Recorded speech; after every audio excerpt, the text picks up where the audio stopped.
Hey, welcome everybody. It's Matt Harper here with the 212 Degree team with Keller Williams Realty. And excuse me, sorry about that. Just wanted to talk to you real quick about a couple of concerns that I've been hearing from potential sellers in the market.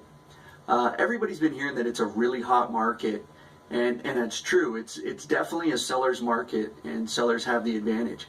A lot of the concern with some of the sellers, though, has been, well, if I know I can sell my home, but what about buying a home? What am I going to do when it comes to buying that replacement home? Because I don't want to be homeless. And to be honest, I can't really blame you. And I have no desire to make anybody homeless, because God knows I wouldn't be homeless myself. Wouldn't sell my house without having a place to go.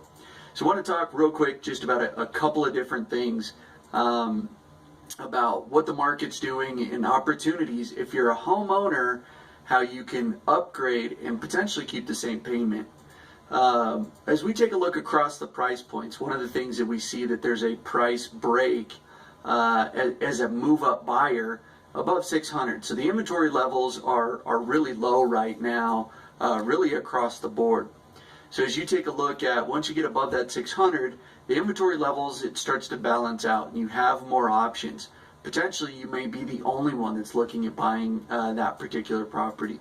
So you don't have to give up all of the leverage in the negotiation, so to speak. Certainly, if you bought a house, say 6-7 years ago, let's say you bought a $400,000 house, it's quite possible that you have such a significant amount of equity that you could move up and really keep that same exact payment. Or let's say you have right now what's worth about a $400,000 house. You bought 5, 6, 7 years ago, it's possible you have $100,000 to $150,000 in equity. You take all of that equity, put it down into, when you look at buying into that $600,000 price point, or the closer you get to that, you may get the home in the nicer location that you couldn't get last time, or you may get that larger home that has enough bedrooms and space, or it's in the school district that you want to be in, and really keep that same payment. So now is really a prime opportunity to leverage the appreciation that's happened in the neighborhoods to get into that dream home, that next opportunity. Of course, the one wild card with all of this is what's going to be happening with interest rates. Certainly the cost of waiting can cost you significantly in waiting if the interest rates go up. Which, talking to some of the experts, there's projections that the interest rates are going to go up several times this year, potentially several times next year. We'll kind of see what happens here with some of the foreign relations that are going on, if that has any effect on it.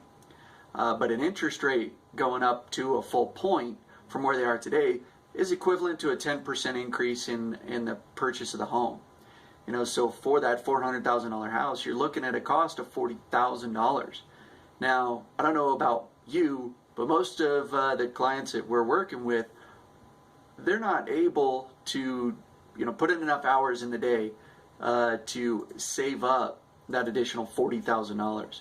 So you look at that additional cost, what it's going to cost somebody to try to wait and see what happens for next year or the year after that.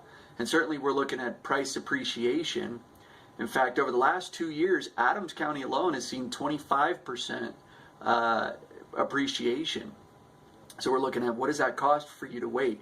What would that have cost you to wait till now as it was 2 years ago? If we see that same trend, which the leading indicators kind of indicate to us that that could be a very real possibility here for the next 2 years, that $400,000 house could cost significantly more amount of money.